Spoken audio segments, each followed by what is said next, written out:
BJP के अरकान parliament, MLA और पार्टी कारकुनों ने डायरेक्टर जनरल और inspector general of police Karnataka Alok Mohan से मुलाकात की और कांग्रेस रहनुमाओं और कारकुनों के रवैये पर तशवीश जताई। वफद ने डीजीपी से दरखास्त की कि गवर्नर के बारे में तौहीन आमेज बयानात देने वालों के खिलाफ फौरी कार्रवाई की जाए।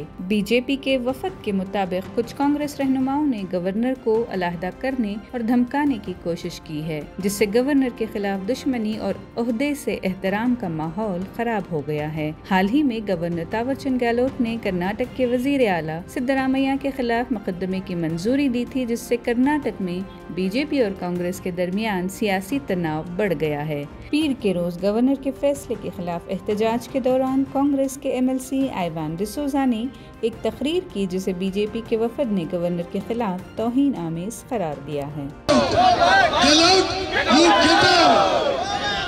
ಅವರು ಹಿಂದೆ ಹೋಗಬೇಕು, ಇನ್ನೊಂದು ಎರಡು ಮಾಡಬೇಕು। ಒಂದು ವೇಳೆ ಅವರು ಹಿಂದಕ್ಕೆ ಕರೆಸದೇ ಇದ್ರೆ, ರಾಜ್ಯಪಾಲರನ್ನು ರಾಷ್ಟ್ರಪತಿಗಳು ಹಿಂದಕ್ಕೆ ಕರೆಸದೇ ಇದ್ರೆ, ಬಾಂಗ್ಲಾದೇಶದಲ್ಲಿ ಬಾಂಗ್ಲಾದೇಶ ಅಧ್ಯಕ್ಷರು ರಾತ್ರಿ ಓಡಿ ಹೋದ್ರಲ್ಲ, ಅದೇ ಪರಿಸ್ಥಿತಿ ಗವರ್ನರ್ ಆಫೀಸ್ಗೆ ಬರ್ತದೆ ಅಂತ ಹೇಳುವುದನ್ನ ಹೇಳಲಿಕ್ಕೆ ಬಯಸ್ತೇವೆ। ನಮ್ಮ ಮುಂದಿನ ಹೋರಾಟ ಚಲೋ ಗವರ್ನರ್ ಆಫೀಸ್।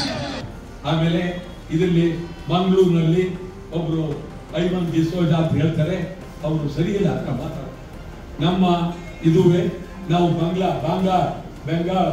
ಬಾಂಗ್ಲಾದೇಶ ಆದಂಗೆ ಆಗ್ಬೇಕಾಗುತ್ತೆ, ಹುಷಾರ್ ಅಂತ ಹೇಳ್ತಾರೆ। ಯಾರಿಬ್ರು ಬಾಂಗ್ಲಾದೇಶ ಆದಂಗೆ ಆಗ್ಬೇಕಾ? ನಮ್ಮ ದೇಶ ಯಾರೇ ಇರಲಿ ಇದಕ್ಕೊಂದು ಶಕ್ತಿ ಇದೆ, ಗೌರವ ಇದೆ। ಜನ ರಾತ್ರಿ ಆರಾಮಾಗಿ ನಿದ್ರೆ ಮಾಡ್ತಾರೆ, ಸುಖವಾಗಿ। ಬೆಳಗ್ಗೆ ಎದ್ರೆ ಬಾಂಬ್ ಬೀಳುತ್ತದೆ, ಹೊಡಿತದೆ ಅಂತ ಹೇಳಿ ಯಾರಿಗೂ ಹೆದರಿಕೆ ಇಲ್ಲ। ಯಾವುದೇ ಪಾರ್ಟಿ ಇರಲಿ ದೇಶದಲ್ಲಿ ಈಗ ಬಂದಿರೋ ಎಲ್ಲ ರಾಜಕೀಯವಾಗಿ ಪ್ರಧಾನಮಂತ್ರಿಯನ್ನ ನೈವೇದ್ಯ ಬೇಕಾದ್ರು ಮಾತಾಡ, ಗೃಹ ಮಂತ್ರಿ ಮಾತಾಡ, ಬಟ್ ದೇಶದ ಪ್ರಶ್ನೆ ಬಂದಾಗ ಐವಾನ್ ಡಿಸೋಜಾ ರಿಸೈನ್ ಮಾಡಬೇಕು, ರಾಜೀನಾಮೆ ಮಾಡಬೇಕು।